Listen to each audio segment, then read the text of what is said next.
think very differently. We do. Men and women, as they like to call it, hashtag women's logic. Hashtag women's logic. Hey. Yeah. Do we cheat? No. They're wise. They're not gonna admit it. Do we cheat? They're not gonna admit it. They're not gonna admit it. Of course you're not gonna say it. Well, admit it. There's nothing to admit. We don't cheat. Right. So if y'all want to watch it from her titties was out, okay? They were. A couple of shots. I think her legs are open. I don't know, guys. Yeah. It was what it was. And of course, we do have our resident. We gotta call them resident experts. No. Well, I mean, of course, they're gonna give their male perspective. But I was saying that you were gonna give the lesbian. Perspective on this. Yeah. I mean, you come at us at all angles, every show. You can always give us a both experience. They're gonna pussy experience, so we appreciate that and we appreciate you. It all depends on the person. Like, you're not gonna wife up everybody. You know what I'm saying? Like, sometimes you're trying to fuck them. Is that what you're saying? Somebody said that real loud. Somebody said.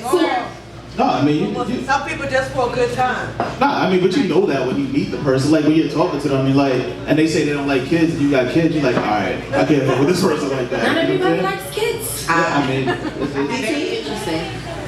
Yeah, I would definitely say compatibility is definitely a key factor. Ultimately, though, I think initially when you first meet someone or you're interested in someone, it's always based on the looks, right? That's the first thing that you know about someone before you know anything about them. It's exactly. Like the physical attraction, right? Right. So obviously you have to be, physically attracted, but there has to be something beyond that. You know what I mean? What do you think he was looking for? He was looking for a partner. I don't think he was ever looking for someone to dominate. He was always looking for somebody who was an equal, who was going to bring something to the table, somebody that he could build with. So I think when men get to a certain maturity level, they're looking for somebody to build with. To build. Absolutely. Nice. That's clap it up. Yeah. They were kissing. But wait, hold on. So let's pause right there about the whole kiss situation. Was it a kiss? Okay. They were whispering to each other. What was that? What? They were Smash waters. Is that a common thing? What's on these nuts, nigga? That was not no goddamn. That was not a friendship situation. That was inappropriate. That was way too close. So if you're in a relationship, we're gonna pause right here for 1 second. So if you're in a relationship, DT, Carl, let's say you got your chemistry that you're looking for. Right. You found somebody that's on the same path. Right. Walking together. Walking together. All of that. Shit. Check. That's bringing something to the table. Right. A partner you can build with. All of that everybody mentioned. Right. You may not want to do forever. Right. You may just want to have them come in and out. Oh, yeah. Now, when you go out with your family, you got all of that going on. Right. You go out, you see somebody, you kissing them in the streets like that? Is that appropriate? Guys? Oh, that's a question for us? Yes, it's a question for y'all. I thought you were asking the audience. No, you were asking the audience. Yeah, it did kind of seem like it was Are we deflecting that, guys? No, but hold on. We don't know the parameters of their relationship. Absolutely. This woman has lupus. For all I know, she don't be feeling to have sex with her husband. So she gave him a She pass. has a friend of the family that she's cool with him entertaining. I don't know their business. True. All I know So that's you the can't even judge situation. it. Right. And then Layla Rashawn went and got off of Instagram and everything. She's like, I don't want nobody asking me about my business. Right. I knew and I was cool with it. That's why he was in Italy. Right. So we wouldn't have Hollywood paparazzi on it. Hello. And there was a similar situation. So you're right. It could very well be that. But here we are judging and thinking that he's kissing her because she's fat. That's what Jodie was saying. Well, no, that's not. Oh, okay. So it went from this inappropriate situation that took place to it became a body shaming thing where people were saying, well, maybe it's justified in what happened because of the fact that she looks the way that she looks and she put on as much weight as she put on, a couple of pounds. Social media.